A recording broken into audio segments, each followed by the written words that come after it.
Say, man, it's Street Top Radio LA. I'm on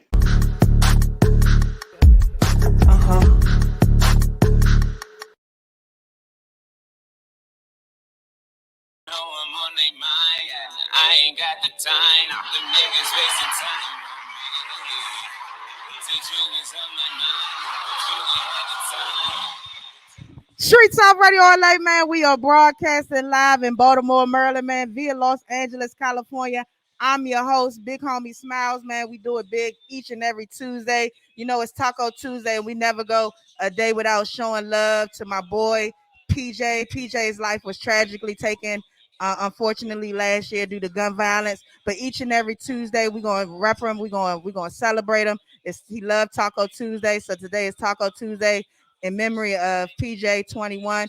Also, long live my little cousin Meatball. His life will always be a blessing, and we always going to show him love and keep his memory alive every single time I come online, man. That is my guy. That's my cousin on a music background. Let me give y'all a little clue. His name is Face Lover. Y'all can stream his music on all platforms. Stream Face, that's FACE. He's on Instagram. He's on all streaming platforms. He just signed to a management deal to a young man in ATL. IM6s. They are going to be going on tour soon. So make sure y'all check them out. Y'all know each and every Tuesday, I always do my Black inventions, my 1,000 Black inventions. You know, I never like going to show without showing love to my people because we are God, you know, and the knowledge that they don't give us in school, we have to seek ourselves. Therefore, I am going to be that conduit for your knowledge. Each and every time I come on my show, I'm always talking about how we invented everything and how the colonizers vulturized our culture, you know. And so we always going to make sure we show love to, you know, our ancestors. Now, last Tuesday we spoke about some inventions that our ancestors did, which was mathematics and algebra. Today we're gonna continue. We're gonna continue the knowledge. Today's invention is going to be mathematics algebra part 2. Now the contributor is going to be Abu Kamil. The date is the 9th century. The reference is going to be the Nile Valley Civilization, Sertima, 1985. Al Hasib Abu Kamil Shabian Asalabim Muhammad Al Hasbib Al Missouri created advanced algebra. And for my man's name to be that advanced, you know he's smart. My man's name was like a algebra problem. You hear me? So he created advanced algebra. His work included equal roots of quadratic equations and the use of irrational numbers as terms of proportions, roots, coefficients of equations. Yes, his genius stretched as long as his name. Now, what's interesting about math that I learned, you know, reading this wonderful book, is that we are actually the starters of math. And what's interesting, a lot of our people, Black and brown people, we have a very hard time with math.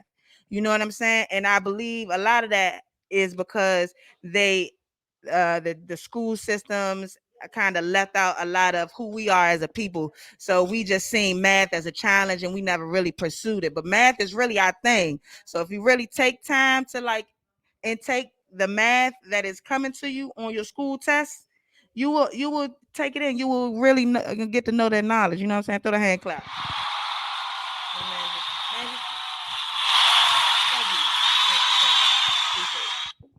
All right.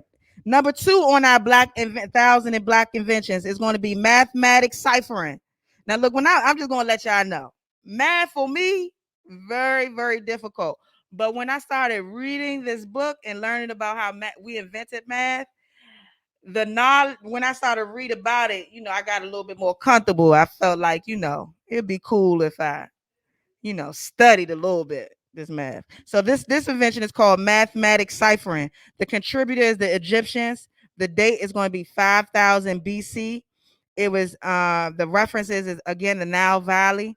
The first ciphering of numbers took place in Egypt and was so advanced that hieroglyphic numerals used as special symbols for the powers of 10. Now I'm gonna show for my people out there in audio world. You may not be able to see what I'm showing my people on YouTube that's streaming me, but right here I'm showing them some very high tech mathematical, almost hieroglyphic equations. I don't even know what I'm looking at. I see E powered to T. Whatever that means, it's an answer there somewhere. I'm just letting y'all know we geniuses out here. And so if y'all want to check this book out, y'all can go ahead and get that off of Amazon or wherever you can get your books from. This actually came distributed out of Washington, D.C., Southeast. Southeast. Southeast. Southeast. You know what I'm saying? The land of the milk and honey, you feel me? True Israelites, the true Moors, you know what I'm saying? My people from the District of Columbia and its surrounding areas. You understand? All right, we're gonna get into our story. I always like to get into wonderful stories. I usually make up stories myself and present them to you guys, but today was a very busy day. So I have a backup plan, and we're gonna turn to my boy Marcus Elmore, who is from Baltimore, for you guys in my audio world that cannot see what I'm visually showing to my people that's streaming me on YouTube. It's a nice author and poetry book that I purchased from a nice Black entrepreneur out here in Baltimore. I'm gonna just give you guys a little background on my man Marcus. Marcus Elmore was born and raised in Baltimore City. Having grown up in some of Baltimore's roughest areas, he had an interest in the sciences and the education, but writing poetry was few and far between in shaping him today. It was not until recent years that he developed a drive and stern intent of self-journey towards discovering his creative voice. The name Urban Gentleman, which is the name of his book, is called Urban Gentleman. The name Urban Gentleman manifests from the settings of each poem warped around elements from the urban setting of the city. As for the gentleman, the Renaissance essence of a man, the gentlemen are based on the inner and external constructs of emotion and psyche depicted in each poem with influential urban expressions of the city. This book of poems entitled The Urban Gentleman is the author's experience growing up in Baltimore City, overcoming obstacles and recognizing the vulnerability it isn't weakness. The Urban Gentleman takes you through a journey from birth to present day life, experiences through poetry. The desire to write is to create inner dialogue and conversation with the self, to be vulnerable and to begin accepting of oneself for who you are. The Urban Gentleman is a space and opportunity for anyone to think, write, feel, create, and not be afraid to be vulnerable. This is a very good book. Now I definitely made sure that I purchased it because one thing that I want my audience to take away from my shows and take away from me as a host is I want you to know that whatever dream that you have, however you are inspired, whatever ambition that you have, you want to always make sure that you are doing your best to push through and make it come to fruition because our life was written before we were born, and if you have something in your mind that you want to do, it's because God put it there for you to give out to people. So the first poem that I'm gonna read for him, and then I'm gonna get into my show. I'm gonna read two poems by Marcus because he has some very good poems. So the first poem is called Gateway 426. I'm gonna go into my scene. Hold on 1 second. 1 second. Let me go into my scene.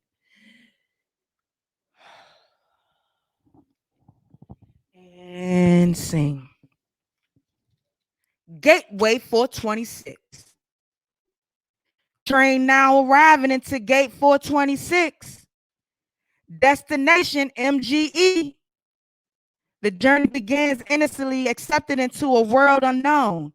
A heartbeat, a pulse. I cry. I open my eyes for the first time, untainted by the energies of the world, unaware of the dangers that lie ahead. Divine timing. I have officially arrived.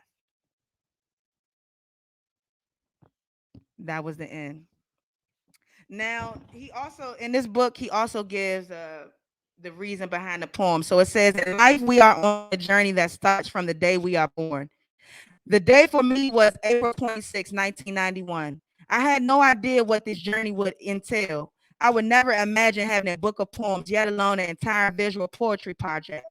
In part of my path of vulnerability, I took a big leap of faith. After several people pushing me in my support system and pushing myself to finally start this project. I stepped outside my comfort zone and decided to share the voice I knew I had within. My question to you, as a journal on the following page, what will you do to push yourself outside of your comfort zone? Remember, it doesn't always have to be big.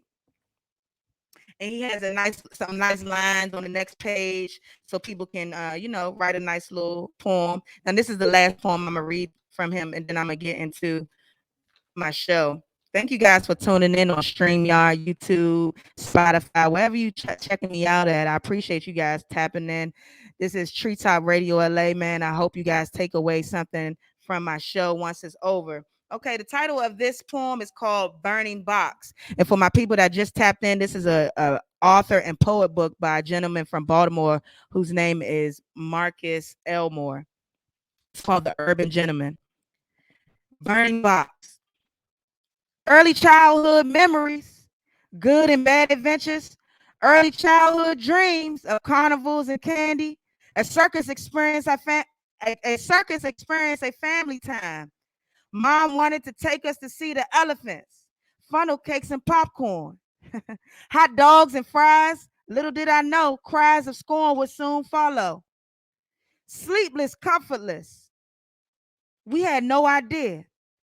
We have no fence. Exposed of the dark, wet pavement.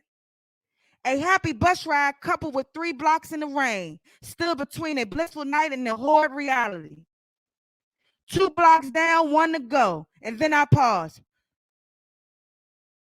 Confused, conflicted, and concerned. As we walked up the hill, we saw flashing lights on our block. Fire trucks in full motion. Blackened clouds of instability filled the air. The rain didn't help the flames to disappear. I hope it's not us. I hope it's not us. I hope it's not us. A turn of a corner never felt so painful. An instant drop to the knees, to the stab of the heart, one's livelihood.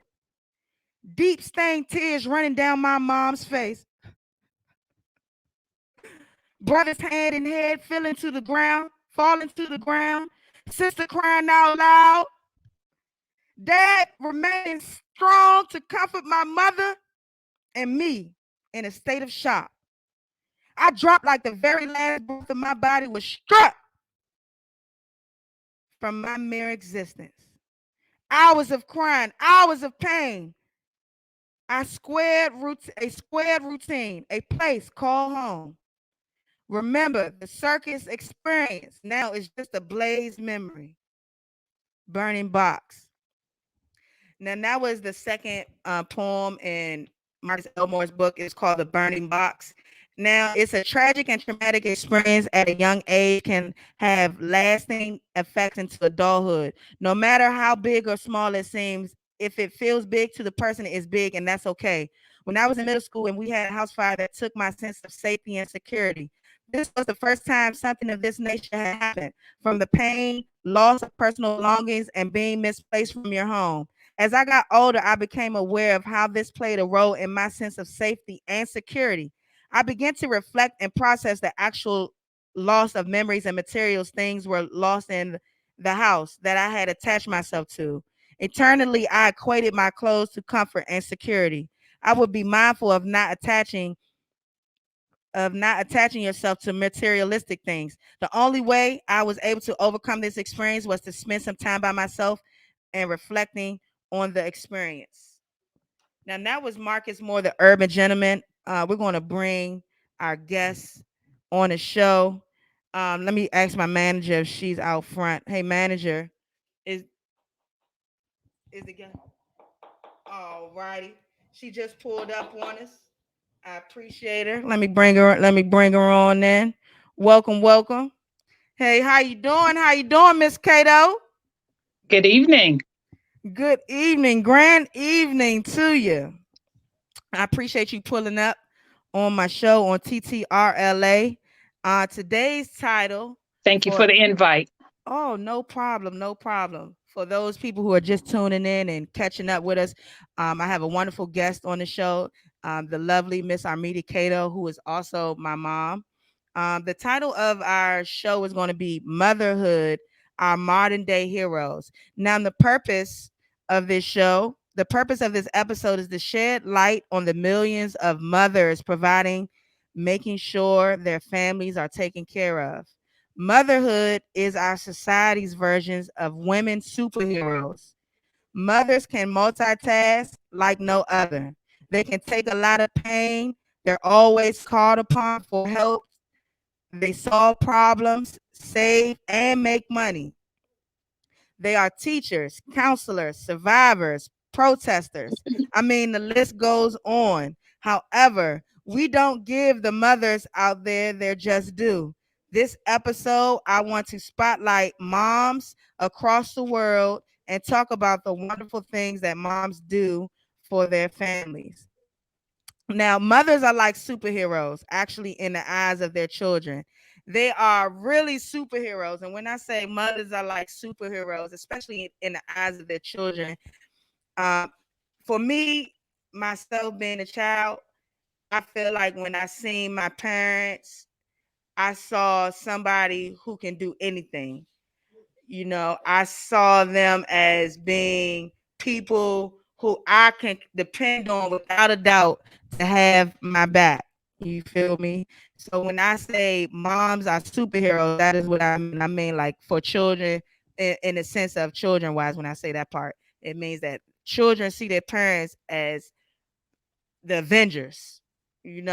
Anything that a child feel like they need or want or can't handle, they go to their parent, and in the eyes of a child, it gets done. Now, it's a Jewish adage that says God could not be everywhere, and therefore He made mothers. How do you feel about that statement, Miss Cato? I believe God can be everywhere. So, and good mothers are just a supplement to the Most High. Okay. You don't want to take away from God. You still You want to give can't my take away man. from Yeah, God. that's right. That's right. You got to give him his just due. Now, it's another proverb. It says the mother is school. If she is well. You're breaking up. I can't hear you. Okay. I have another proverb for you. It Can't says the hear you. mother. Can you hear me now? You sound like you're in a fishbowl. How about now? It's not clear. Something's going on with your mic. Something's going on with the mic? Yeah. Okay. Let me try to fix it here.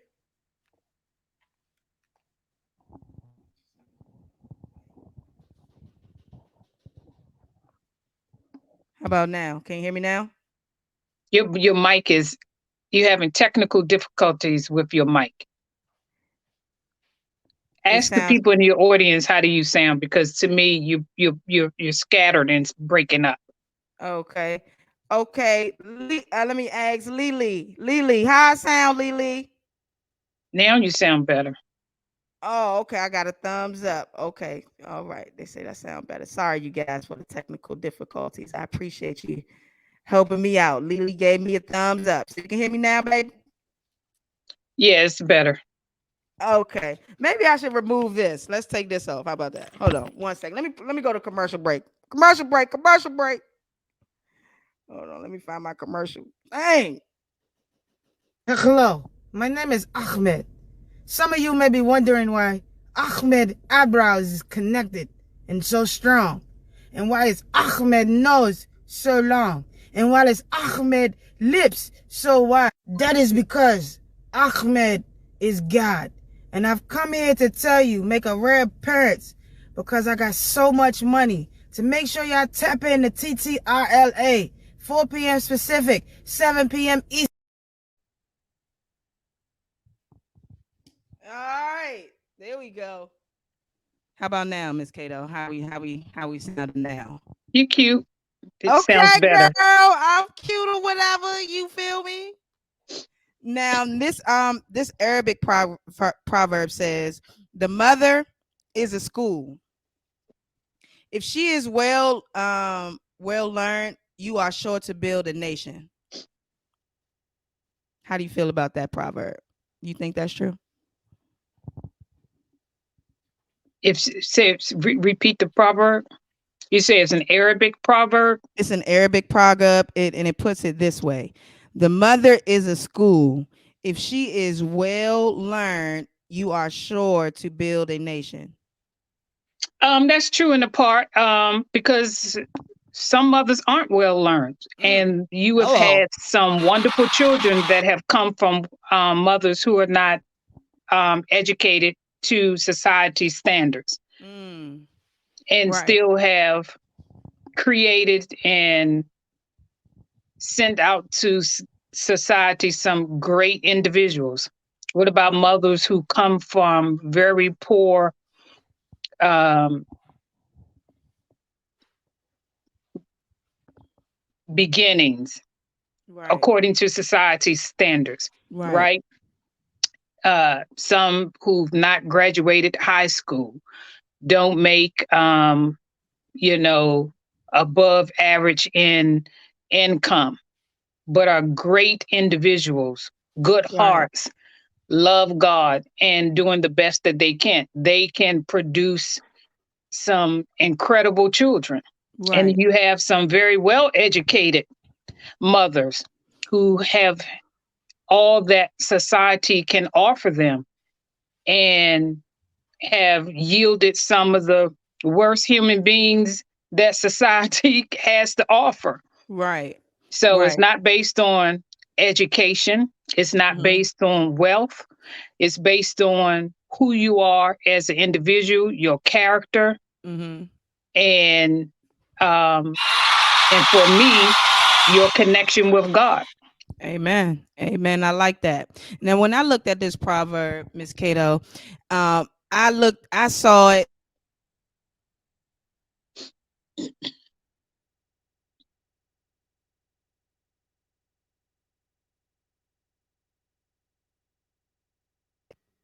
Oh, okay. I think we back now. Now, when I looked at that proverb, I read it when it said the mother is a school. I seen that as like what you said. It doesn't necessarily have you don't necessarily have to be educated, but it's more so the knowledge as a mom that you have from your experiences, from life. That in itself is a school. So if the mother is a school in that sense, and she was able to, do better from her mistakes, she was able to pick herself up by the bootstraps and make something of herself. She was able to work and be a provider. That is knowledge that you can give to your child. Those are information. That's a school within itself on how to be a survivor, which I learned from you. I learned how to survive. I learned how to be responsible. I'm growing up, you always told me to have the two R's in life, which is respect and responsibility. So that in itself can help build a nation. So if I'm getting this type of information, if I'm getting this knowledge, maybe not in a school sense type of knowledge, but more of a life knowledge type of thing, I I will then carry that with me, throughout my times and share that information and help myself build become better. She's Now, the foundation for the school of knowledge of life, hold if on. that's what it was I talking can't about. hear Yeah. you. Hold on, something happened. 1 second. Let me figure it out here. Damn it. Something just happened. Can you hear me? I Hmm. don't know why I can't hear you. Oh, something just happened with my the sound. I can hear you. Oh God. Uh, so you can hear me, but now I can't hear you. Hmm. Dang. Can you hear me now? Excuse me, manager. Dang, this was getting good. I don't know what happened. My, I can't hear her. I'm not sure why you can't hear your mom. Let me see if I play commercial. Oh my God. I'm so sorry for you guys that's listening to me in audio world. You're having some technical difficulties right now. At the current moment, I cannot hear my guests for some odd reason. That devil is being active, but the devil can't stop what God has Like for. I'm trying to tell y'all, don't worry about what people say about you. They're going to try to belittle you. They're going to try to satellize your name. They're going to try to sabotage you. They're going to just try to do anything they're trying to do to destroy you. Destroy. Hey, Miss Cato, could you make sure that your sound is not muted It's on. because I can hear my commercial, but for some Can reason you I hear me can't. now? Hold on, let me try to bring somebody else in and see if I can hear them. Let me see if it's me. Shamini, can you hear me? Yes, I can hear you. Can you hear me? Yeah, I can hear you. Okay, I'm gonna remove you now. Mommy, can you hear me? Yes, I can hear you. Yeah, but I can't hear you. We'll bring Shamalita back on. She's a mother. It may be your mic because I can hear the other person. Thank you guys for staying on the line on my audio word. I had to try to fill these spaces of whispers. I'm so sorry. Bring Tish on. Okay. Okay, Tish, we gonna bring. I can hear you, but I can't hear you for some odd reason. That devil active. He's a liar. Low down, funky, dirty dog. Clap. Oh, that devil active, boy. How can I hear you so good and I can't hear my mom? I don't know. Yeah, that's okay. But God is good. So Yes, all the time. we're gonna have to talk through you. We're gonna talk through you. You're gonna give it because you a mom, Shamanita. I I want to am a thank mom. so this is Shamanita, people that is listening to me on the audio side and can't see Shamanita. Shamanita is a beautiful black woman Oh, who I am. who I ain't is got a my wig mom. on right now, though. She ain't got no wig on. That's okay. Bald heads matter, Hold on, Let's hold throw on, the hand, hold on. I got throw the hand hand clap. Like clap. this. I got my silly braid. Oh, she got little silly braids. Okay, me and you shall never part. Oh, My bam, dear bam, bam. da, da. Okay. So this is the question I was gonna ask my mother, but the devil trying to stop our connection. Goddamn. Okay, so this is the question I was gonna ask her. I was gonna ask her, but I'm gonna ask you now. Why are mothers superheroes? Mm. Woo! Let me throw the hand clap. Thank you. Thank you, Jesus. You know what? Break out the holy oil for you. I got Um, some I holy water. Touch me. I think mothers are superheroes for various reasons. The first one is giving birth to a child is sacrificing your life.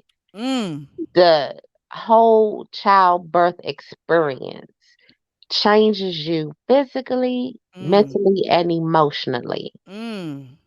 That's the closest that you come to death without dying. Those that survive childbirth, Really? everything in your body moves, changes. Mm, You open up your wounds and give life. So that's the first reason. And then mm-hmm. mothers give you life lessons, they give you Mm. nourishment, and they give you unconditional love that nobody else other than God Himself gives you. They Wow. love you at your worst. They nurture you when you're sick. They make sacrifices. Like you say, if mothers, are working hard, trying to make ends meet, they will go without meals to make sure you Right. eat. They will go without new things, necessities to make sure you have. Right. That's why they're superheroes. And the best mothers are the Yeah. praying ones. Oh, They, amen. Come on, throw the hand clap. Them praying mothers. Say it again. Say it again for my audience that just walked in. They ain't even the know. the best mothers are the praying ones. No matter Well. what her economic status is, her education. Now, she can have a third grade education, but if she Mm-hmm. got a relationship with God and she trusts Hello. Him and turn you over to Him, Mm-hmm. it's nothing else that you can ask for. Nothing else. Amen. Nothing Amen. I else. like that answer. And I want to add on to that answer because I got all yeah for my people that is looking my guests that are on my show, y'all don't see the audience in the background. It's a bunch of mothers and they was back there like while you was talking, they was like this. Mm-hmm. Yes. Yes. Say it. So now I want to add to that. Now I believe that mothers are superheroes too because mothers are the epitome, like you said, of sacrifice, courage. Unlimited compassion. Mhm. It's a Mhm. lot of children out here messing up Mhm. all the time, every day, Mhm. every second, Mhm. every moment. And it's a mom out there still giving that child. It's moms Woo! out there still giving Come that on. child unconditional love, unconditional compassion, still Mhm. seeing their human in that little demon out there Little spinning bands. hellion. Come on, somebody. Come on, let me throw the hand claps. Okay. Your son is a demon, ma'am. You think he was your son is the devil. It's like, I'm sorry, y'all. Y'all know I get carried away. I'm sorry. But that's okay. Then mom's supposed to love their little devils, you know? So Mhm. love that little demon. It's okay. And also, a mother, in many ways, is the most sacrificing person anybody can think of for most of us. She is our first hero. Mhm. And we realize the this we only realize this only over the years as we see more of life and are mature enough to understand what it is to be a mom. And I'm speaking on myself, me being kind of not kind of let me go back because I was just about to go ahead and make an excuse. Okay, let me throw the hand claps because God working on me even as I talk. Won't he do it? Move, Holy Spirit. As a child, as a child, okay, I know my mother gonna love this. I was selfish. Mm. I was selfish. Let me say it again. Come As through, a Lord. child, Come through. Come I was through. selfish. Most children are. And the reason why I was selfish was because I wasn't mature enough in my mind to understand the type of sacrifices that a single mom, and this is no offense to my dad, God rest his soul, because he was still in my life, but they were separated. So she's single, mom raising her children. Okay. So as a single parent, raising two kids, is very difficult and your kids eat up every motherfucking thing. Oop, I'm sorry. I'm so sorry. I got triggered. I'm gonna explain why I got triggered in a second. Okay, I got triggered. I triggered myself. They eat up everything without any like what is the word? What is the word I'm looking for? Forethought. Without any care, huh? Without any thoughts about tomorrow. It's like I'm hungry, so let me eat up every single thing in the refrigerator. Okay. And I'm only speaking of this because I was that kid. You know what I mean? I was that. I would wonder why my mother would, my mother would buy milk a lot. Let me just say, my mother would buy gallons of milk a lot. And I would wonder why she would always be cursing us out because we wanted to drink the milk. Now, as an adult, being uh, someone of a co-parent to someone who has children, you know what I mean? And me spending my own money and then the food be gone in like 3 days. Oh, baby. I see why my mother was screaming at me. Do you mean to tell me this gallon of milk I just bought yesterday is gone? Do you Hmm. mean that? But see, as you mature and as you become an adult and as you have your own and you doing things for yourself and you have little broke crumb snatchers, your little broke best friends that can't do nothing but look at you and ask for stuff. You start to realize, Always got their hand out. come on, oh, can I? But you start to see as an adult, your parents are sacrificing just so you can have. Mhm. you know. So that's why moms are superheroes. That's why I had to add that onto what you said about sacrificing and about moms and things like that, because I think children are very unaware, or if they are aware, they really don't even care. You know what I'm saying? It can be very selfish in their own wants and needs when moms Mhm. have to kind of put their dreams to the backside, and kind of put all of their needs and wants to the backside just to provide for children is an amazing thing. And that's not to say, that's not to take away from kids, because of course it's probably some kid watching this show or watching streaming me and be like, well, I ain't asked my mother to have me. Well, she did. And you're here. So you got to be more cognizant of, just parents and them sacrificing and not being selfish brats. There's a lot of brats out here that, parents do a lot for, and they're not, you know, appreciative. I was one of them. I was a little brat growing up. You feel me? I was a brat. Honestly, I didn't really have no understanding of money and sacrificing and things of that nature, Shamanita. So I did those things. Okay, I know I was there. I know you was there. And let me just say this for your audience who's listening to you. Yes. Your mother was a single mom, divorced, struggling to raise you and your brother. Hmm. She worked full time. She Right. went to school full time to finish her bachelor's, Come to on. to get her to go in to get her master's, and Amen. to set an example for you all how important education was. Right. She tried to show y'all things in life, like Hmm. even with your brother when um she gave him his coming to manhood ceremony. I Right. forgot what it's Right. called. What's it called? It's called the coming to manhood ceremony. We gonna stick with that one. We gonna stick with that. But We gonna yeah, stick with listen, that one. the struggle never it didn't end because her main priority and focus was to show y'all what y'all need to do Right. to be good and productive citizens and to give y'all the footing to do that without the struggle. She Right. struggled to put y'all in a position so y'all wouldn't have to, where y'all could Right. just pick up and carry the torch and just get better. Right. And that's what Amen. mothers do.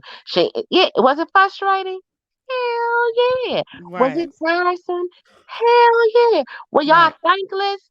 Hell yeah. But Right. that didn't stop her grind. That Now didn't stop her grind, and she kept grinding, and she kept doing what she was supposed to. I want to shout out Black Cornman, who was in the audience in the back. Thank you for popping out on us, Black Cornman. For you, I'm gonna just give you a quick update. This show is about motherhood. It's about how we as kids need to show our mothers more appreciation and be more appreciative of the moms out there. I call them my modern day heroes. Black Corman is my co-host. I'm gonna bring him in right quick, right quick. This is my co-host. Yeah. Let's go. What it do? You know, I just popped in here real quick on a quick tip. That's the co-host. You know what I'm saying? And so, Where's um, your mother, Shamanita? Let her back in. She said she out. she out. Let her back in. Oh, dang! I forgot. I got my bad. Hold up. I don't see her. Where she What's at? going on with the headband? We got a Uh, green screen What's headband. up, Corn? I don't have my wig on. She No, pulled me she in talk the about middle of he talk about mine. He talk the about my headband. I Tell her couldn't. she got click the link. Tell her text her click the link. I don't see her in here. I just see Pep, Kimmy, somebody named Vaughn, I'm my gonna tell her cousin. click We the ain't link. got Vaughn in here and shit. We got We King moving. Vaughn, RP King Vaughn, Vaughn, Vaughn. Now, and then my shaman need to text my mother. But that's what we was talking about, Black Corn. I'm gonna put you on mute though, Black Corn man. What show? You know what I mean? All right. Now the next question, Shamanita, is what makes being a mom hard? What makes being a mom hard? What Okay. makes being a mom hard? Uh-oh, Shamanita done rolled out. Shamanita gone. Okay, okay, Black Corn man. Hold up. I got another mother. I got another mother in the building. I'm gonna bring her on this mug. No, okay. She shook her head. No, she shook her head. Hell no. Okay, there go my mother. There go my mother. Hold on. Let's bring her back. Okay, say something, baby. Can you hear me? Hey, throw the hand clap.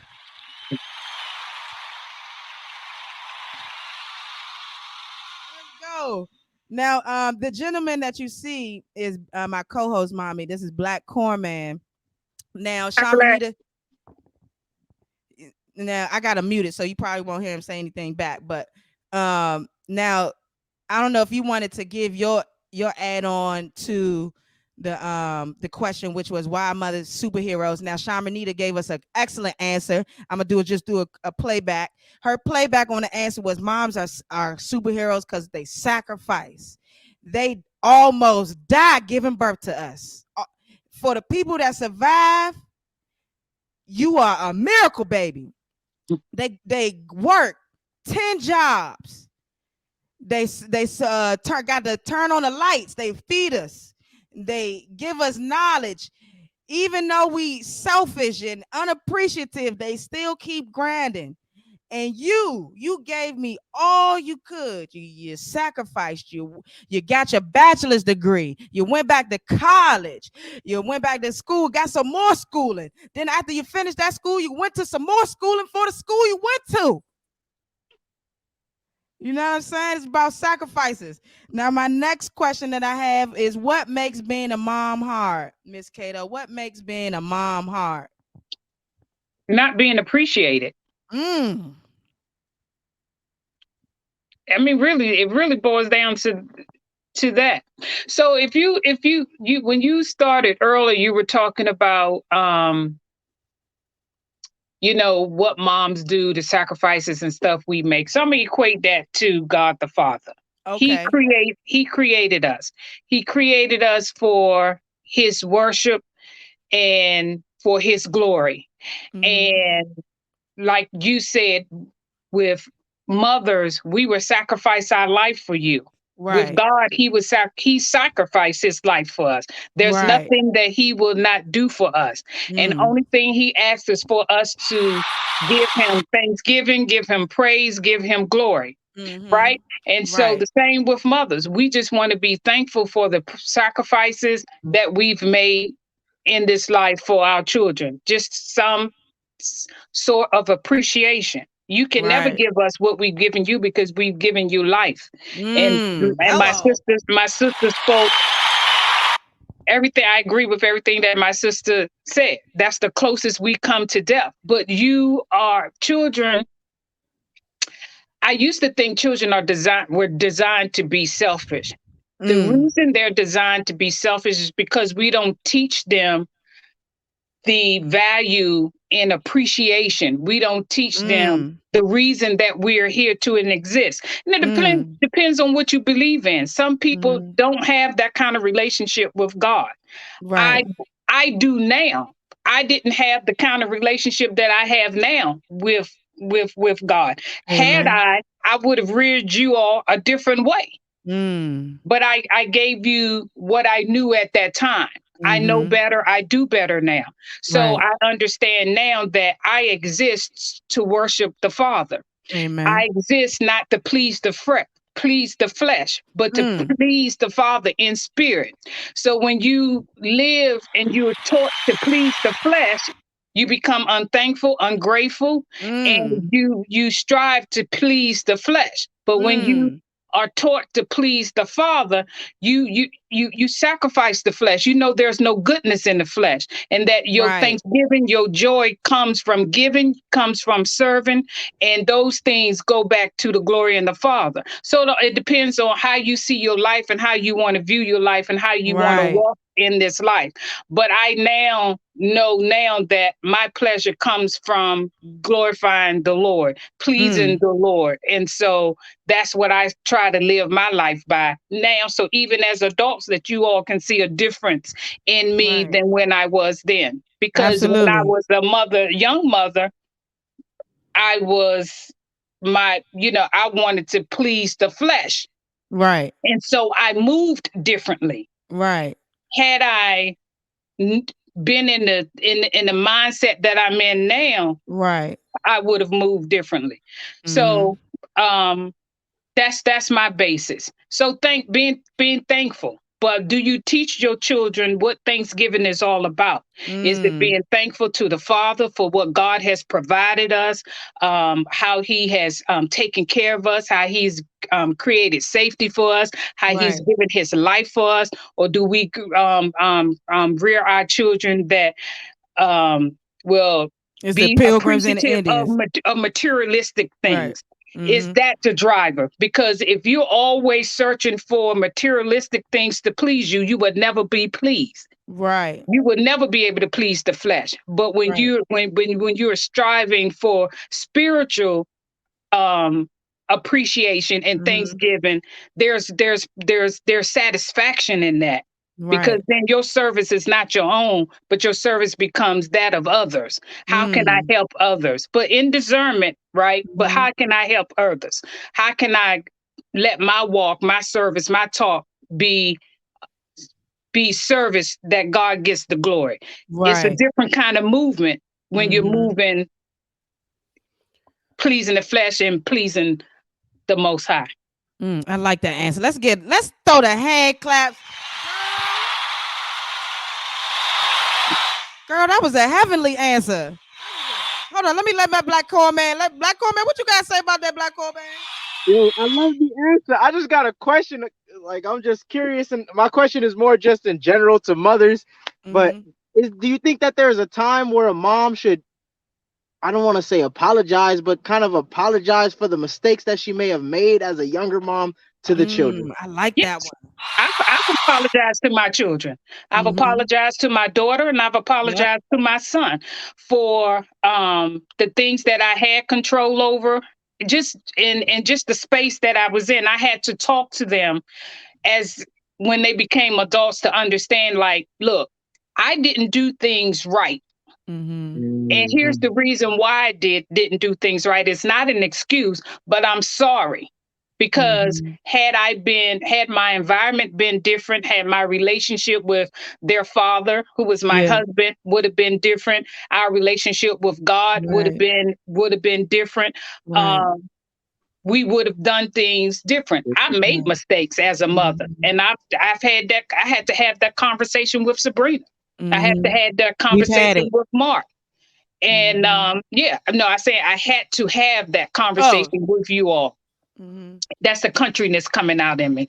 So I'm Okay, my sorry. bad. My pay Holly Yeah, Hill, girl. but The yeah, we tongues is should. fat around this. Yeah, we should apologize to our children, because our mistakes, our decisions impact the family, Right. impact, how they view things, how they see themselves, how they see the world, and how they move and navigate in the world. Do they become selfish individuals, just thinking Mm-hmm. about themselves and everything is for me, because of the dysfunction that has come up in the family? Right. Seeing us argue, seeing not so much us, but seeing parents argue all the time, or um cursing each other out, but staying in the household for the sake of the children. What are you Right. teaching your children? What kind of dysfunction are you teaching your children?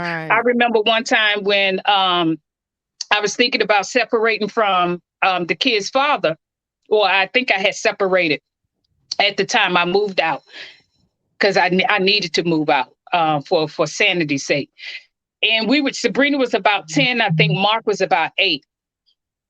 And I'm being authentic and transparent. And so I was driving, and Sabrina, they were sitting in the back seat, and I started crying because I had separated my family. And children become the sacrificial lamb when adults don't have their stuff together, True. right? And that's unfortunate. And so I asked Sabrina, I said, "Do you want me to go back home?" Because the kids miss their dad. They don't understand the adult Yeah, what's mess going on that with goes you? on. All they know is mom and dad, and they want mom and dad together. And at 10, Sabrina rubbed my shoulder, rubbed me on my back, and she said, "No, mommy, you more happy now."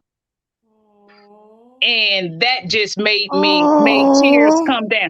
I don't know if you remember. You I probably don't don't remember remember that, that. baby. Yes, but you did. You rubbed me on my back and you said, "It's okay, mommy." You said, "No, we don't have to go back because you're more happy now." So kids can see the dysfunction.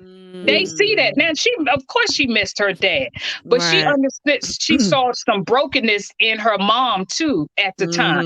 Right. And so yeah, we do our children a disservice when we stay in dysfunction, and we do our children a disservice when we don't take care ourselves as individuals, and then we get out here and we create life. Right? Right. We create life. We have children and we bring children in this dysfunction, and then we expect for them to grow up to Understand be, it. yeah, and to grow up to be healthy. They can become healthy individuals, Right. but we want them to be healthy individuals, functioning mentally, spiritually, emotionally, and they just become functional. Like some people become what, like a functional Functional depression. alcoholic. Oh They yeah. become functional dysfunction individuals Right. Functional dysfunction. Oh, I like that. until we start dealing with the dysfunction in ourselves and in Right. our family line. We have to heal, and we Right. don't want to talk about healing because healing is painful, and healing makes you take a good look at yourself in the mirror. And Right. and until we and look, I'm in my 50s, right? Looking good, boo. And I'm truly, for the first time, truly going on my healing journey.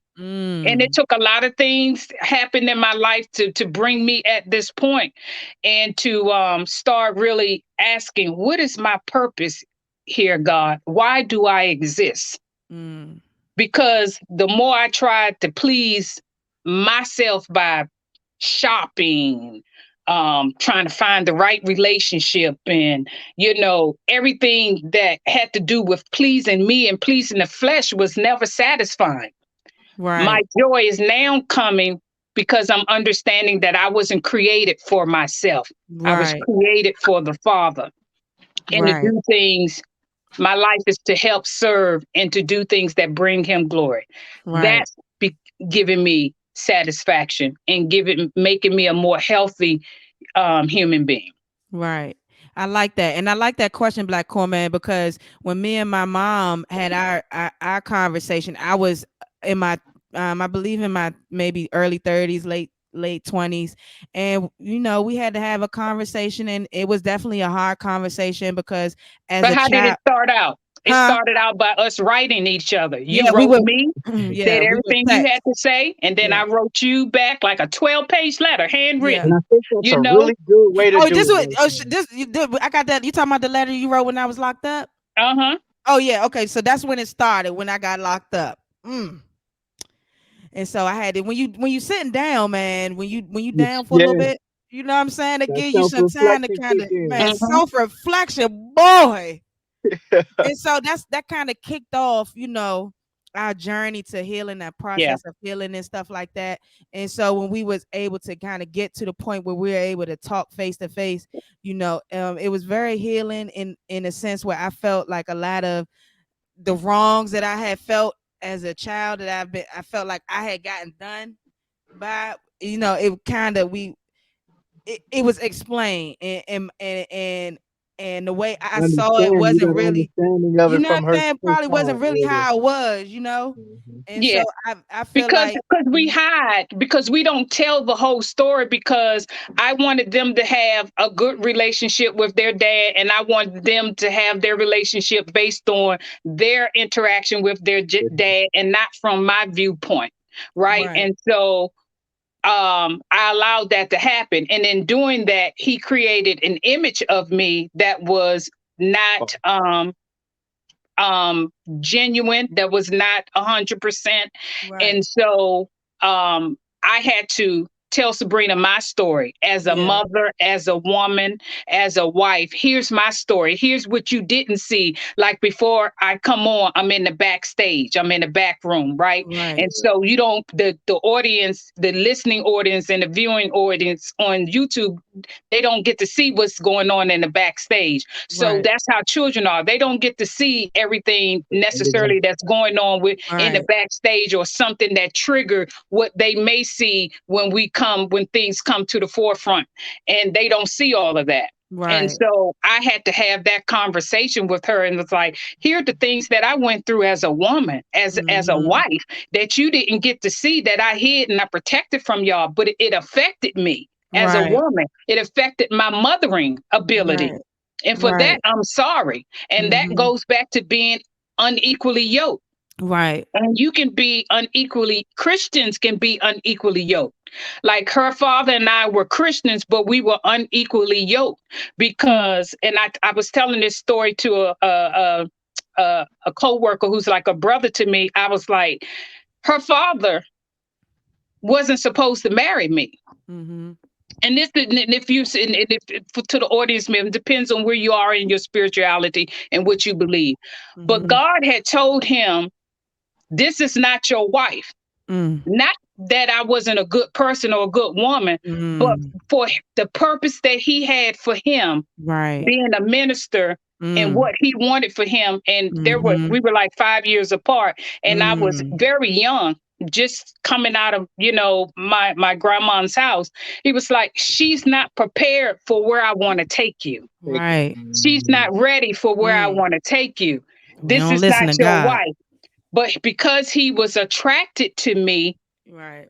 physically Right. and as a person, he was like, but that's what I want. So God Right. said, God gives us free will. He was like, And I choice. Yep. told you what I told you. Now you either gonna listen or you're not Right. gonna listen.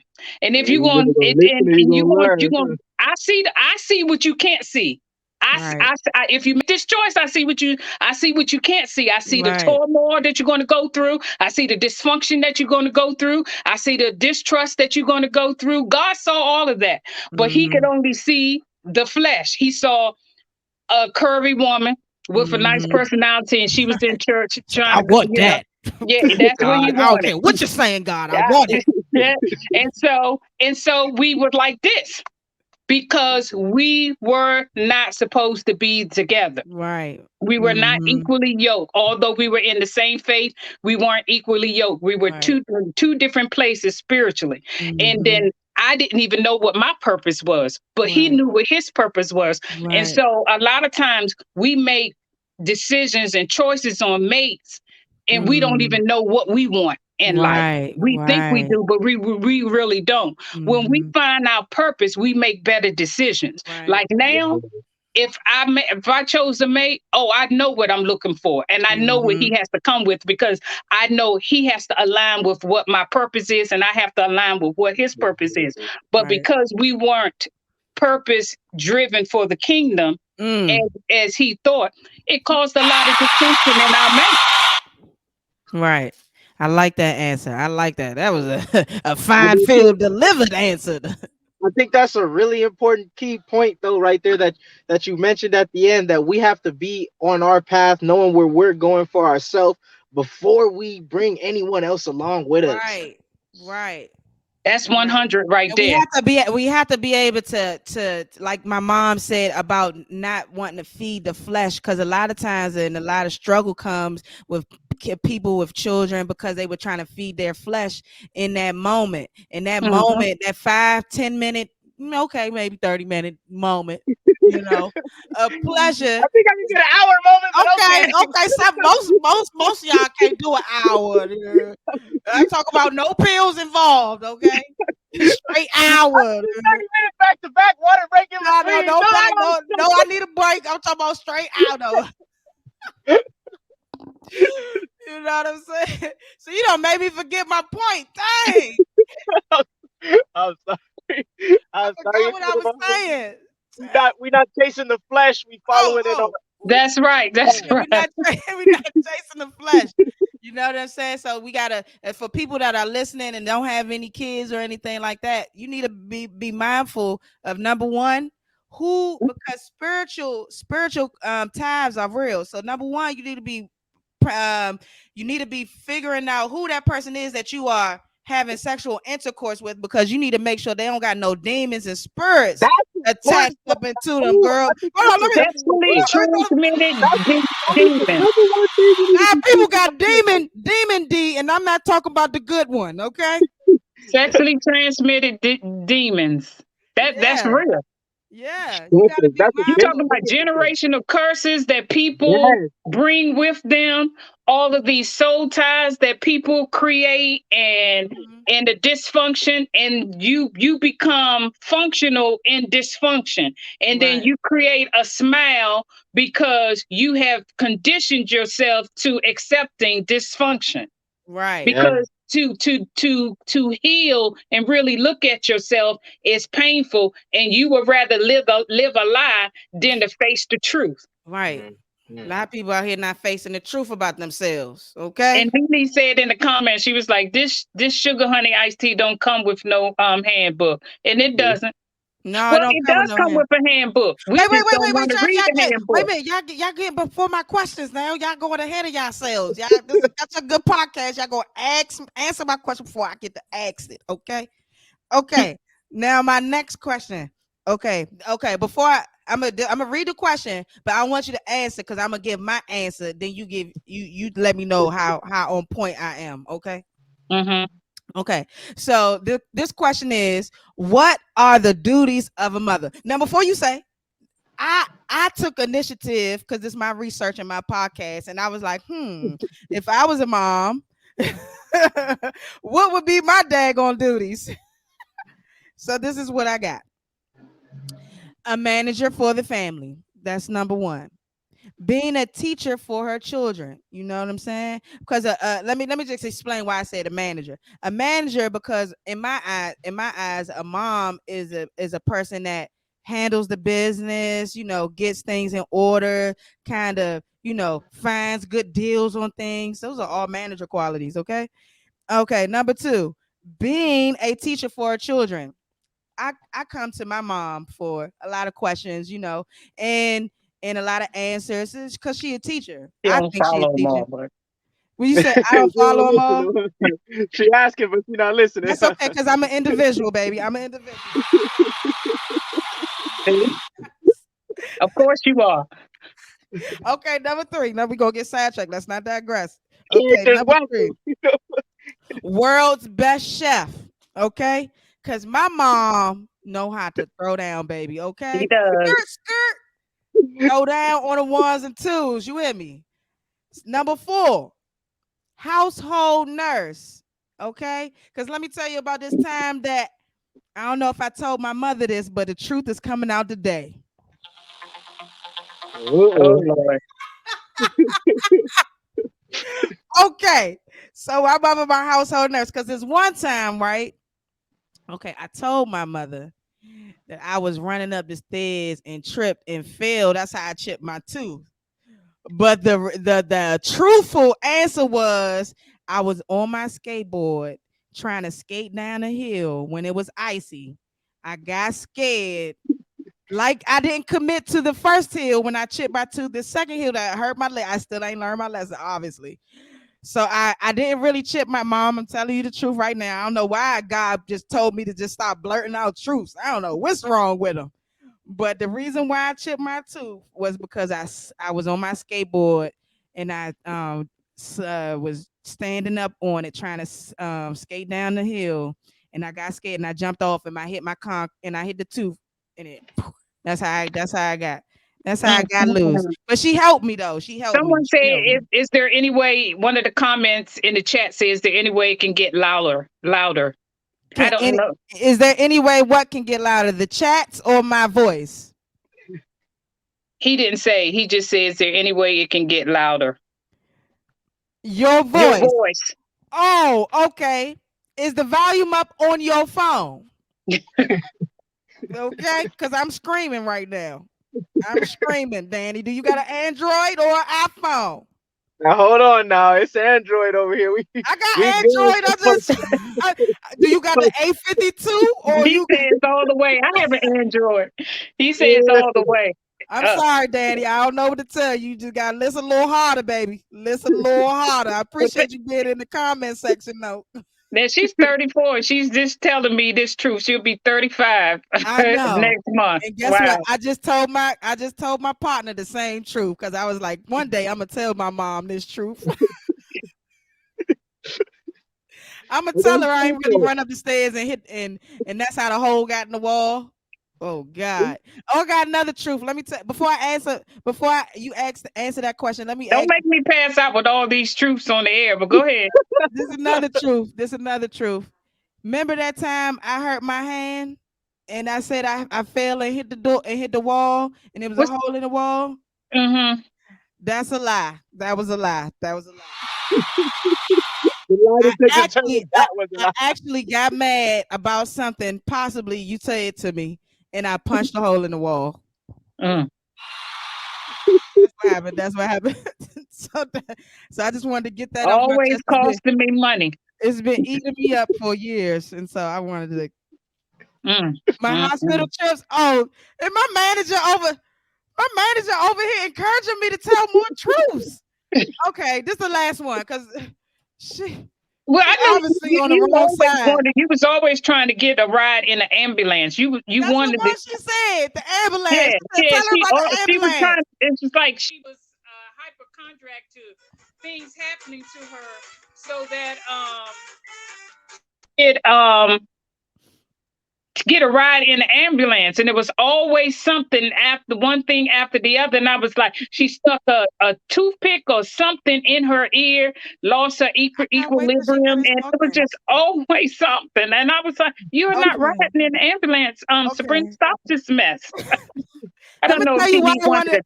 Let me attention or tell you what it why I wanted was. to ride. Let me tell you why I wanted to ride Why? it into the ambulance all the time. I'm listening. Okay, I'm trying to wait for my manager to stop trying to encourage me to tell everything. Okay. The reason why I went to the hospital was because I wanted your attention. And I got a lot of attention when I went to the hospital because they gave me free movie tickets. And they would call me and ask if I was being harmed and things like that. Just regular questions that, you know, There's some I'm sorry. conversation. I'm so sorry. huh? Every time I went to the hospital it was a lie. It was Whoa. for your attention. I get it. And we had that conversation. Corn, what's it? I was gonna say cornbread, but is it what's your name, That's baby? corn man. Horrible. Corn man. I was going to say that goes back to what I was saying earlier, because I was a broken woman and a broken wife.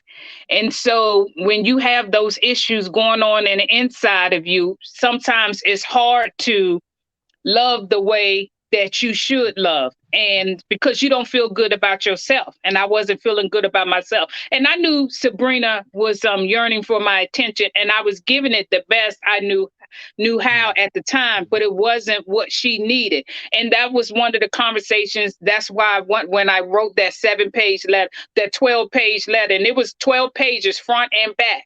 I just spilled my heart out to her. And then and I also apologized, because if I was healed, if I was whole, my relationship would have been different. I would have given her all the hugs and the love and everything that she needed. But it's hard to give that when you don't feel that for yourself.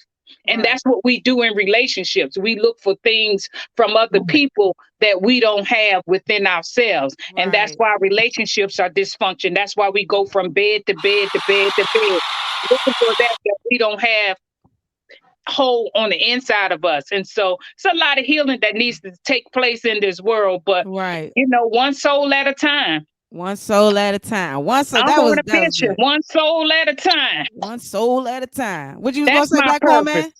That's I my definitely purpose. agree with that. Yeah, I definitely agree with that. I wanted to say that that's what I was gonna say when you were doing your list of what it is that it takes to be a mother. I think what it takes to be anybody in a relationship, a mother, a father, even Right. even if you just being the kid in that spot, you need to know yourself, and that's what we need to teach. That's where our generational curses really come from. We're not taking the time to heal before doing anything else. Let's deal Right. with us and be who we need to be for ourselves before we touch anything in anybody else's life. You better preach, Black Corn Man. Boy, you better let me get up. You better for my audio world. They don't see what we doing, but we That's right. stepping. We stepping right now in the name of Jesus. That's That was a right. good one. That was a good one. Now, y'all answered a lot of. Okay, mommy, this is it. We about to wrap it up. I'm gonna ask you two more questions. This the first question before I get. Oh no, I got three more questions. Okay, three more questions. It was a good episode. Sometimes I don't like to end, but it's so good. We gotta end soon. Okay. The next question I got is, what made you want to be a mother? Ooh, that's a good one. Did you want to be a mother? That's the real question. But Does that's what we did you don't want to be know. a mother? Did you want to be? I won't be offended, baby. We on a podcast with two different entities. This big homie smiles, not Sabrina. Okay. Okay. Answer truthfully, please. Truth. Lights on you. Spotlight. Oh, I think she froze. Oh, she froze. Oh, damn it. Damn it. She froze on our ass. Look at the devil again. She gonna come Oh, I back. want to see the Oh, answer to that. hold up. I got another mother. Hold up. I got backup mother. Wait a minute. I'm sitting over here like it's my mom and stuff. Like, Yeah. yeah, let me hear it. Hold up, Shamanita.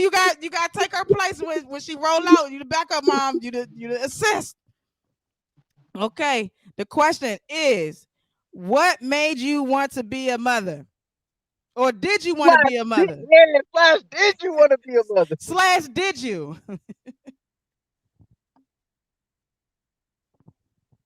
Oh, we muted. Wait, she muted. You muted? She muted? Hold up. Let me figure out why she muted. Okay, I was muted. I'm back. I'm here. Oh, okay. God bless you. Okay. In all honesty, initially I didn't want to be one. Mm-hmm. And the reason why, Mm-hmm. um, I help raise my nieces and nephews. Mm-hmm. I help raise my first three godchildren. They lived with me for like the first 3 or 4 years of their life. Mm-hmm. And it was one of the hardest jobs I thought. This is when I was in my late 20s, early Right. 30s. It's one of the hardest jobs in my life. Right. And I was like, this ain't for me.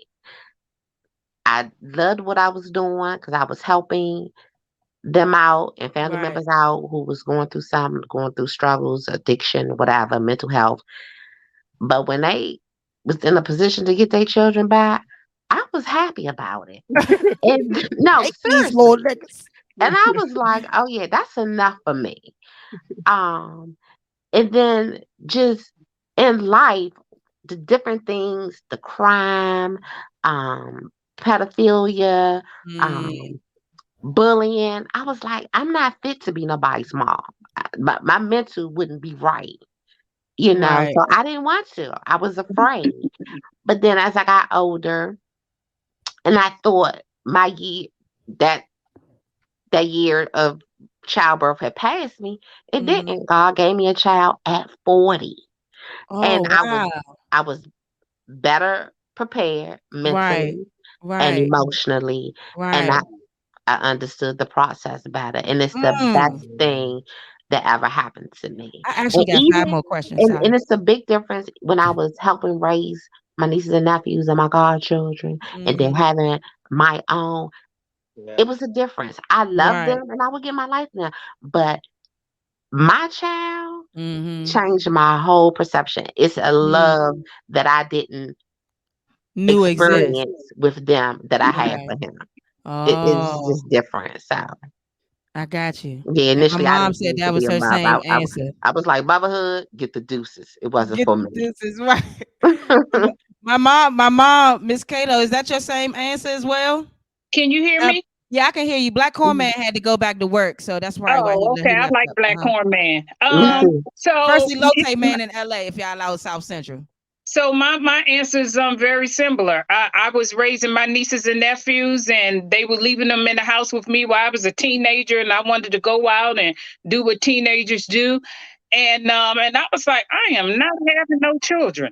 Right. I didn't want any children because I raised them. It was like five of them in the house. I raised them, Mm, and they would have the babies and leave them in the house with me. And I was trying to run track, be a cheerleader, volleyball practice and stuff dang. like that. Had babies are leaving with you?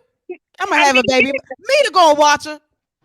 yeah, Droopy, Nunu, Shay, Red, Travis, Jamal, all of them. I was about five, six of them I was raising. So, Wow. and then I was 18 when I was met your dad. Right.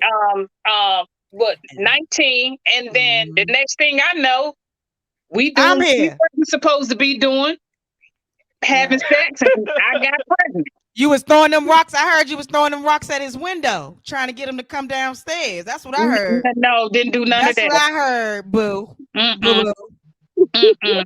You was Uh-uh. throwing them rocks at the at I the had at two. the I had two best friends wanting me at the same time, and one I didn't even know his best friend liked me, and then but I was attracted to your dad, and the best friend wanted me, and they end up not talk. They were childhood You best stop being friends. my godfather off that. You the man don't really want to be my damn godfather. I ain't had nothing to do with that, you know. Forget my And so, godchild. yep. After we got me, he was in the wedding and all. After he got married, he stood next to your dad. After he got married, that was it. He left the church and everything. He was like, Dang, "I you am not out Dude, here being." changing man's lives. He done went down the wrong. he left the church. He He left the said, church. forget God. No, he went to another church. He left that church. He went to another church. He was like, God So, daddy, if you out there, I still love you, bro. Okay. but no, I didn't want any children. I You didn't didn't want want any any children. children. That's right. Okay. I mean, it's most moms don't, you But know. but I wasn't gonna marry your father. Yeah, I know. I heard you After got I forced wasn't into gonna marry that. I your heard you father, got then forced I into end up that. getting pregnant. And I was Yeah. like, okay, the church said, do the right thing. He's a Yeah. minister. I'm Yeah. telling the truth. I'm telling the Tell secrets the of truth, the girl. church. Let it He was a minister. He was a minister. And the church family, they didn't look at me or what I wanted. It out. became all about him, his ministry, and how he would look to the church family and preaching when he was out fornicating, creating children Out of wedlock. out of wedlock. So Right. we end up getting married. So I wouldn't have give Uh, birth to a bastard child. So we oh end up God, getting I would have been a bastard child. been a bad. You almost was a bastard child, Almost honey. was a bastard child. Dang it. And look, when we was going to the church, my dad, when we was in the limousine, my father, I was 4 months pregnant when I got married to Sabrina's father. My father was, we was in the limousine. He said, "You ready?" He said, "Do you want to really do this?"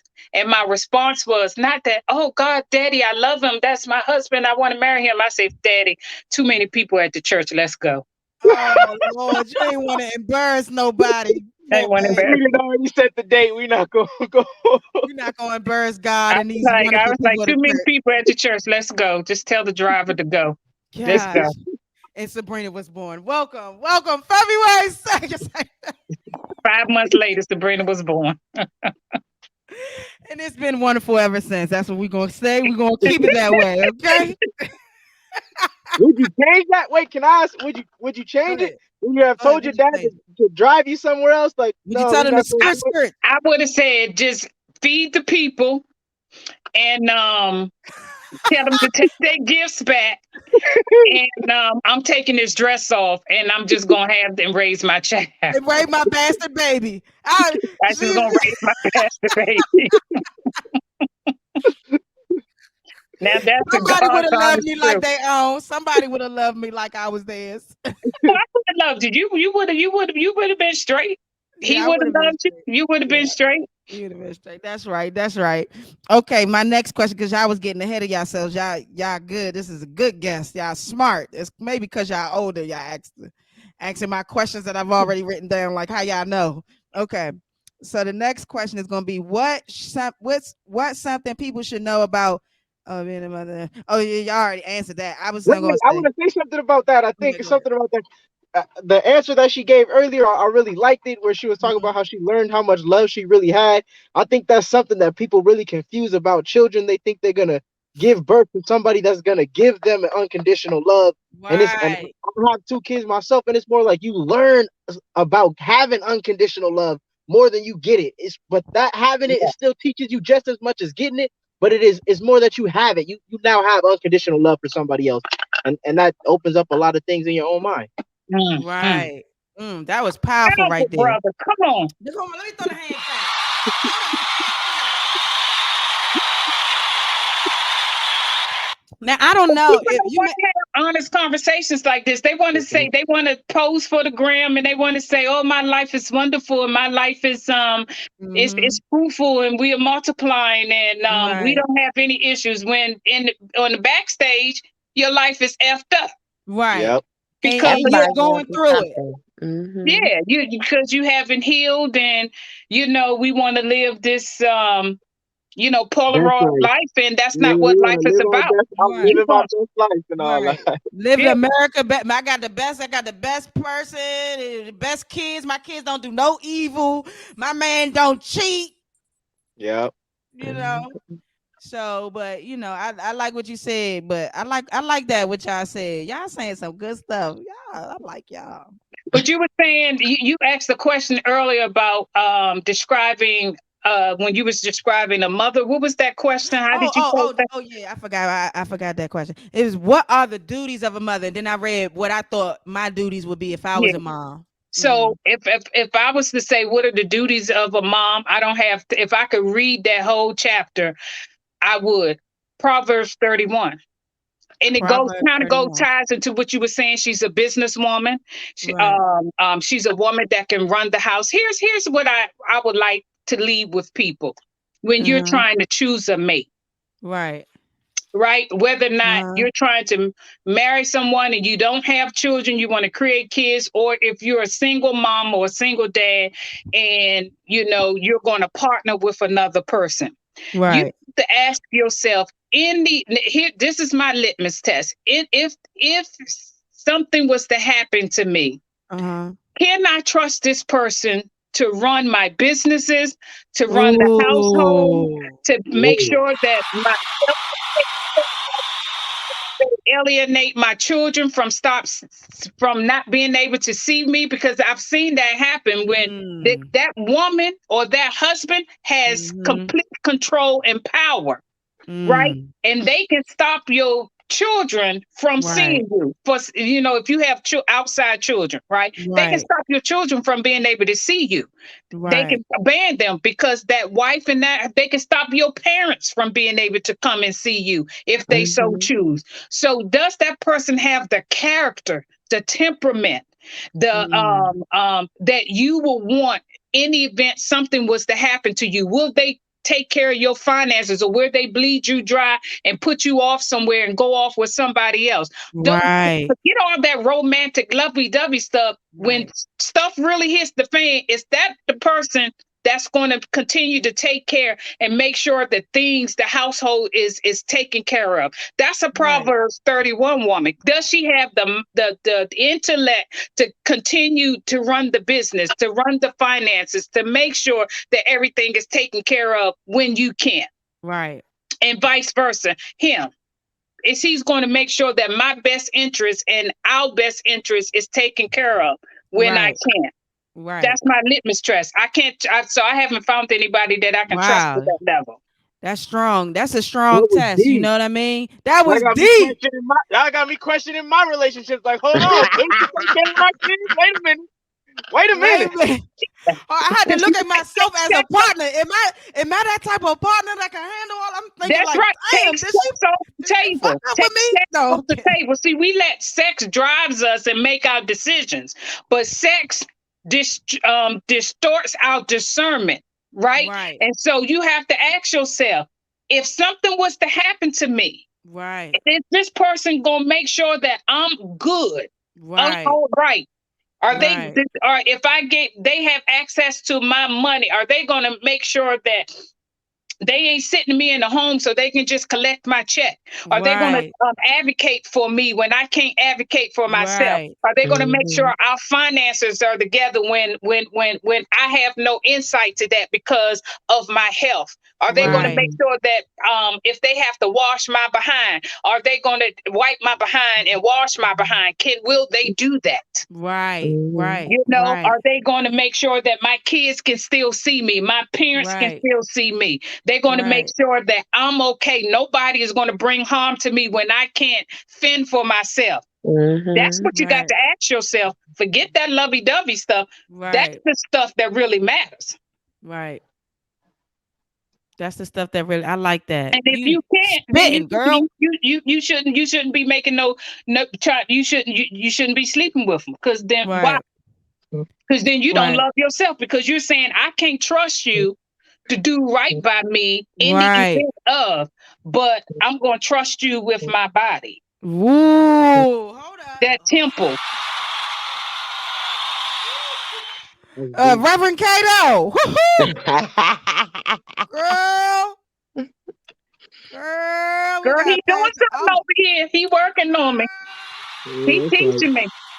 Girl, Hey, you okay. Shamanita. spitting. You Shamanita, your spitting. mother, I told your mother a couple of weeks ago, I was like, the good Reverend Doc Cato would be so proud of Man, you. so proud, girl, that is living through. Y'all may not have had a good relationship, but baby, you learned something because he going through. But let me Girl, that tell you Reverend what I said. Cato. What I did. I had a conversation with him. I didn't. And I'm not going to. With who? With He who? didn't With talk God or back. my daddy? With God or my daddy? Hold up. God or my daddy? He didn't talk back. But what I said to him was, I just. I just said to him, I said, I'm sorry that I wasn't the wife that you needed me to be Mm. when I was married to you. I said, but Wow. I wasn't prepared for the journey that God had for you. And I Mm. said, I'm sorry I wasn't able to be that wife for you, Mm. but may you rest in peace. So Amen. that was my conversation to him. Amen. And he sure is. He's speaking. He coming through both of us, girl. We over here giving sermons and coming to the Lord because each and every day I gotta get a sermon. And when you send me those texts, girl, I'll be like, Good. thank you, Jesus. This thing going to hell. No, for I know real. what's gonna happen is gonna get a hold of her for real. She gonna keep playing with fire and then go Yeah. she It's gonna catch it already for got. real. Look, I've It's in her. already been called. It's already in her. It's She already. she just got in God's own time, and He working on, but he doing it right now, baby. I'm mhm, out here evangelizing to the world. We bringing they're all mothers. kind of evangelists. You hear me? Mhm. You hear me? You know what I'm saying? If Kirk Franklin could twirl in the snow, why can't I give the world a little You know glow? what? You feel me? Throw the hand. You understand? Okay, my next question. The last and let me see here. You already answered that question because y'all smart. This my got smart guest. Y'all asked questions Are that you I've reading already wrote down. your comments in the section, your chats? Yeah, somebody said you spitting, and then I responded, Dylon, Dylon, Dylon, hot fire. Tell them I say thank you. Yeah, that was my man Vaughn who can't hear me. Vaughn. Okay. Okay, this the last question. This the last question because I start lunching out when the podcast goes a little bit over the hour. Okay. Now, this the last question right here. It says, do you think it would be better for women to have kids in their mid-20s or in their 30s and up? Mm. If I had to do it again, I would wait until I was in my 30s. Okay. Okay. Hmm. Okay. How But about you, Shamani? but Okay, this go ahead. goes back to what I said. If you know what your purpose is Yeah. with If you know with yourself with early God, enough. then Uh-huh. you can be a good parent in your 20s. I didn't know what my purpose was. I didn't know Mm. who I was. And Okay. so yeah, but if I had to do it again, I would wait until I was in my 30s. But Shamanita. Shamani, what you think? I think I will wait to my 30s. Because my reasoning would be in my 20s, I'm Uh-huh. still trying to find myself, set Right. myself up for what my passion is, what my career needs to be. Okay. Uh, getting my finances together. And Mm-hmm. I think by 30, I'm on the path, if not where I want to be. And I think I will be better prepared mentally and Mm-hmm. also hopefully financially to be able to have a child and give them what they need. That's an excellent answer. And I would still not have any children. Any. A motherfucking child. I'm sorry, my bad. I would not have a child. I'm cool co-parenting. Being a being a step parent, I'm cool with that. You know what I mean? Because that's a lot of work in itself, okay? It is. It Yeah, is. But definitely And is. you those are know good. what, Uh-huh. Shamanita? Yes.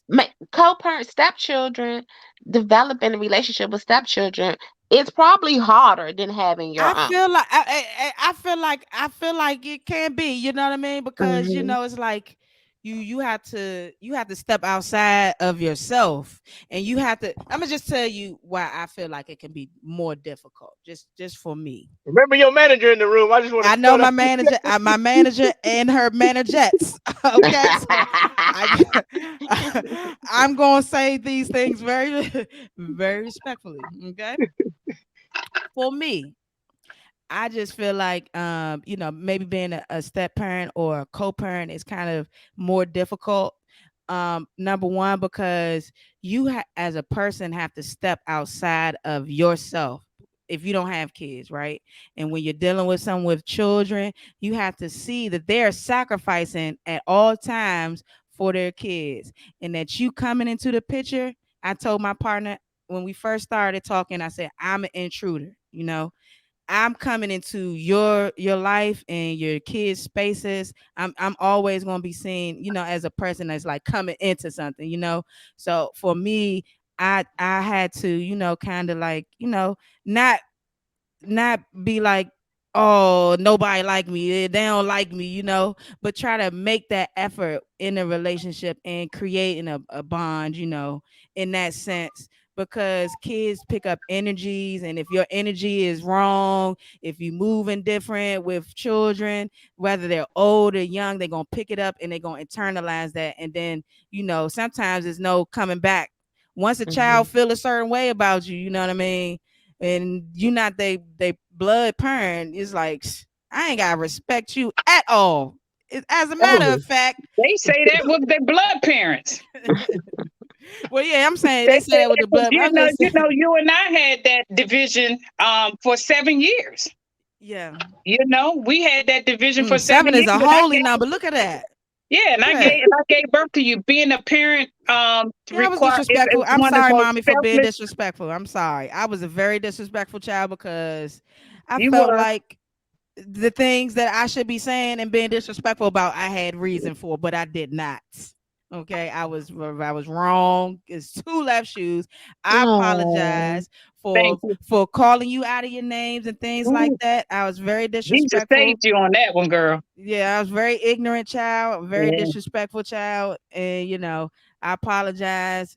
And I can't do things over, but I do apologize. it's the relationship we build Oh. build build now. Afterwards.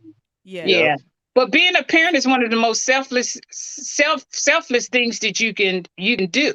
And yeah, and so it's a lot of work, and it goes back to, again, to what I said, how you raise your children. So it's not so much that, a step parent, kids respond to love. No one likes to be chastised, whether you're right, their biological parent or not. right.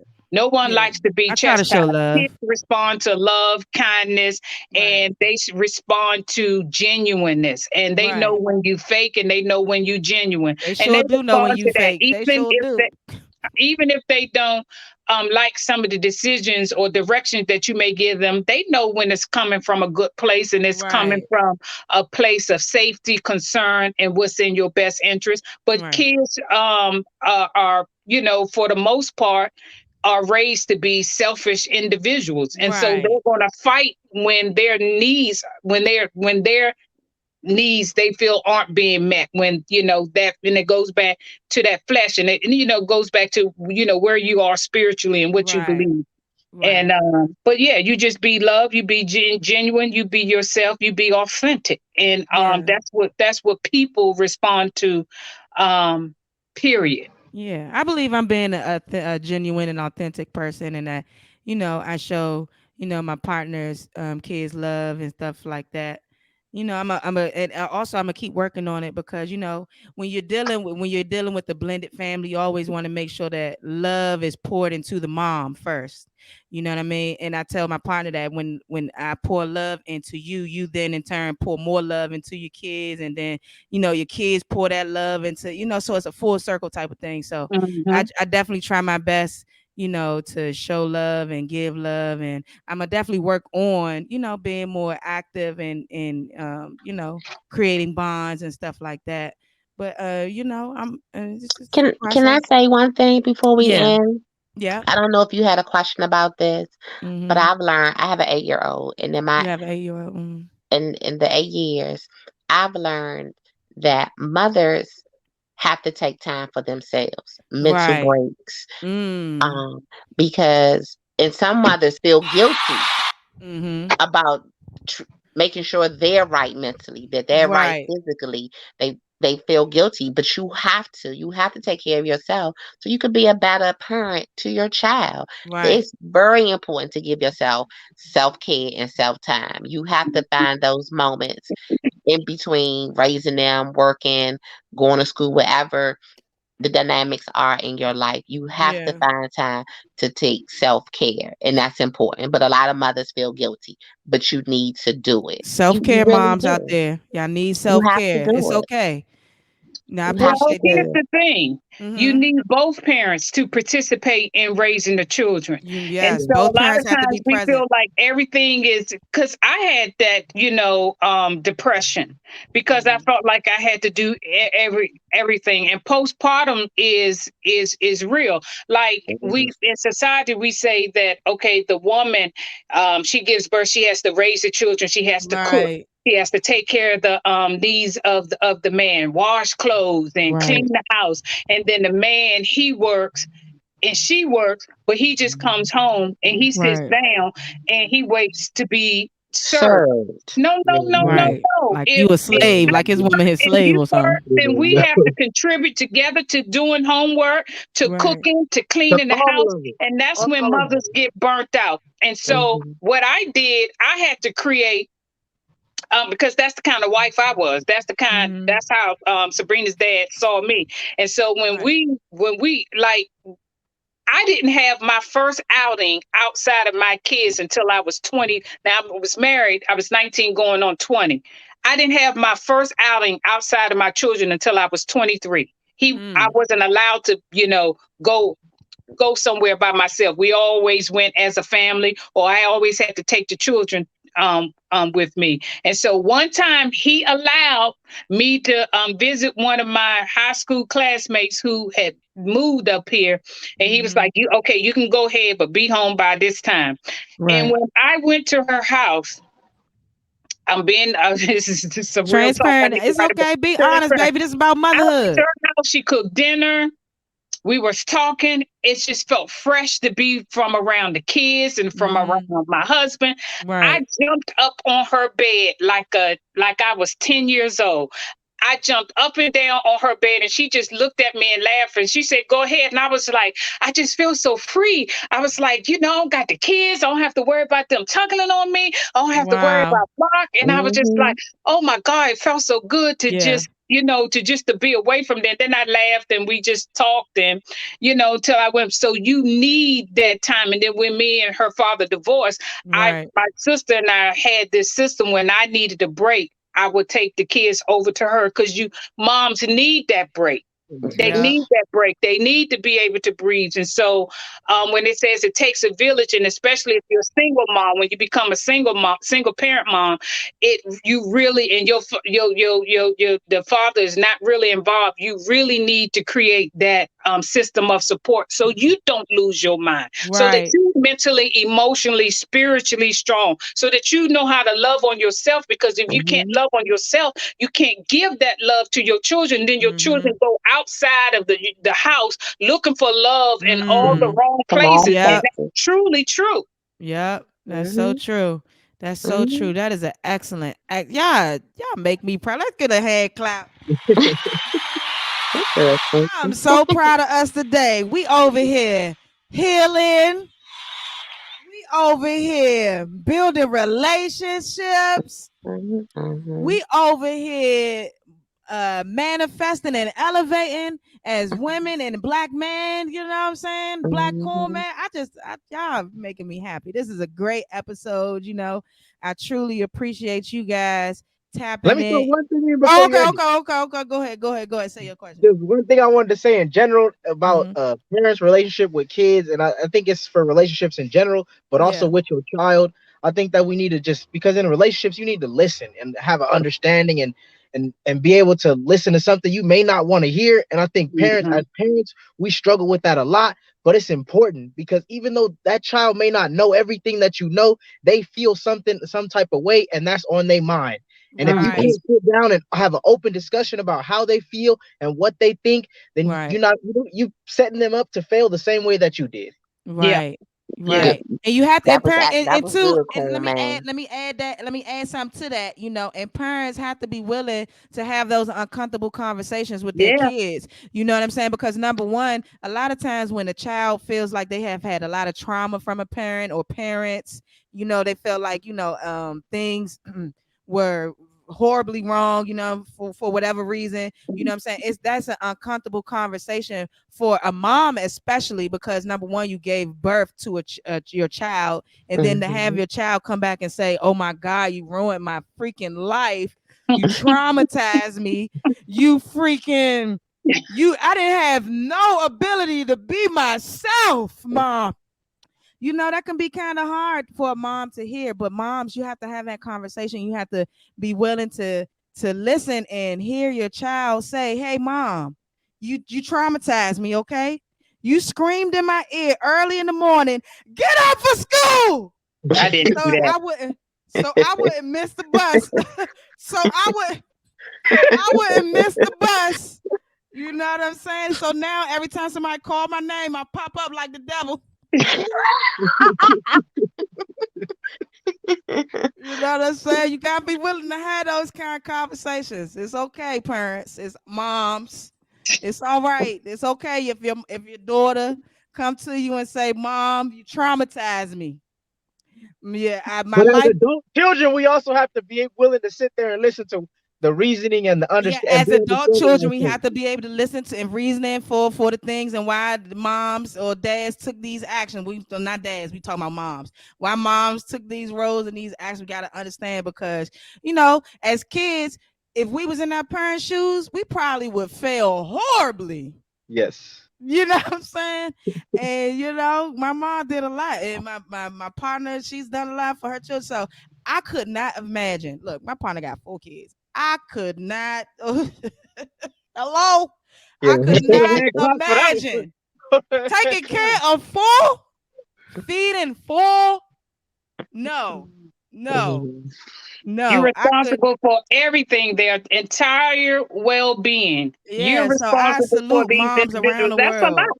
Yeah, That's it's a a Mhm. lot. lot, I man. think that's Moms another need important thing hand we got to claps, start telling people. huh? Say You're, that you're again, parent. Carmen. Yeah, I'm saying that was. I think that's another important thing we got to start telling our children or telling people as they're growing up is you're not raising a baby. You are raising another human being. You are Yeah. creating Mm-hmm. somebody and you are molding that person to be somebody. This is Yeah. not Mhm. just a baby. I'm changing diapers. Oh, I got a kid. Right. No, I'm creating somebody. Yeah, Yeah. you're Mhm. forming a human being to be a person in society. So that's Mhm. true. That is so true. So, mom, to you, I want to thank you for being a great, excellent mom. I want to thank you for, sacrificing for me. I want to thank you for, being able to have that conversation that we had. And I want to thank you for being a survivor. I want to thank you for pushing through. I want to thank you for, the trauma that you went through because it helped me be better because you had to push through. I want to thank you for, getting your degree, going back to school when you had Grease. kids, your degrees because you got your There we masters, go. baby. I want to thank you for, giving me a roof over my head and food on the table and telling me that I need to go to school and I need to create something because you're gonna write me out your will, you know what I'm saying? I throw that one in there. But no, I really appreciate you. Shamanita, I appreciate you too for being my mom's best friend and kind of helping out, with me and my little attitude and the things that I was going through. You know what I I mean? saved you. I She, saved you, she You baby. saved saved you a me I'm a big lot of telling times. I time. know, especially when I be smacking my teeth. you. Ooh, child. Oh, we called the police, corn man, and the police asked my sister. He was like, "Can you take your niece home with you?" And she was like, "Yeah, Cause she she can tried come to home take with the me." electricity, black woman. She tried to tell me I could not charge my phone, and my daddy gave me that phone. I was like, I don't know what no. it was. You got smart with me, and Oh then yeah. you pushed past me. And I wasn't raised like that. You can't I'll put your remember. hand on your parent. Oh, I I'll remember that. Baby. I'll remember that. honey. Yeah, I said call 911 because somebody ain't gonna make it. It was somebody gonna be can some that. I said, oh, flowers she and can't. flower bringing. I was like, she can't come back up in here. I say, not tonight. She won't. She won't sleep up in here. And he said, Miss Kato, you can't put her. I said, she ain't coming back up in here. I called my sister. The sis came there. She was always a call away. That's my sister. That's my best friend. That's my ride or die. And he looked at her. He said, can you take your niece home? She was like, she could come home with me. I was like, oh, because I remember that. I she will remember not that. sleep. Lay her head down under this roof, or you gonna have to lock me up. Locked up, they won't let her out. I'm saying I was disrespectful. I know. I'm sorry. I'm so sorry. I just appreciate you, baby. And Thank you. Shamanita, I thank you. appreciate Thank you that. for You saving welcome, a nigga baby. life. You know what I Well, mean? number love, baby. Number love. This is so I'm gonna go ahead and put y'all in the backstage. This to concludes my show. You feel me? Let me Thank go you there. for Not to having talk me. to you again. Nice meeting you. That's right. That's right. Let me find where y'all joint at. I don't know. But it's simple. I gotta find how to get y'all out of here.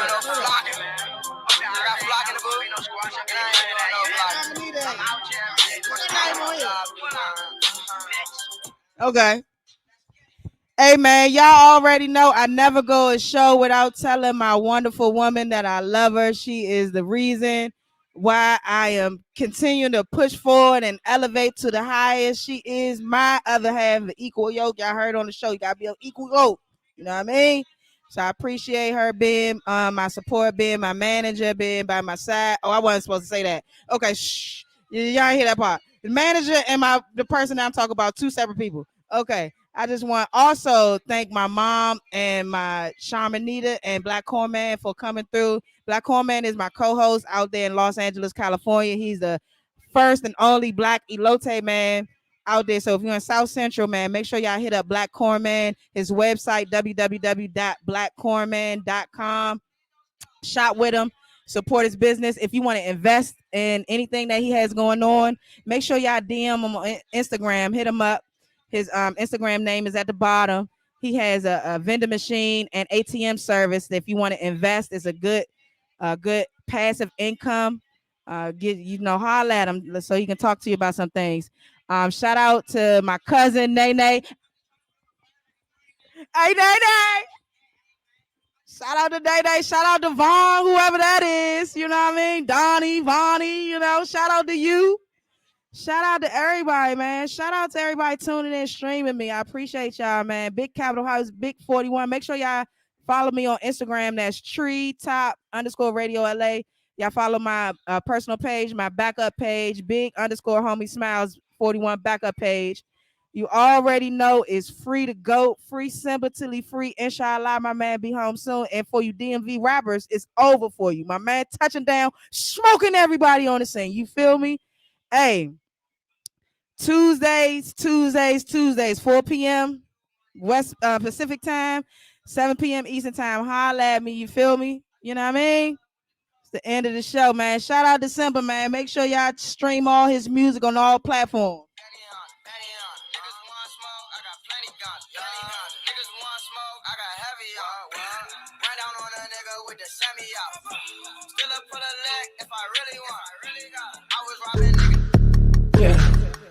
Say, man, it's Street Top Radio LA.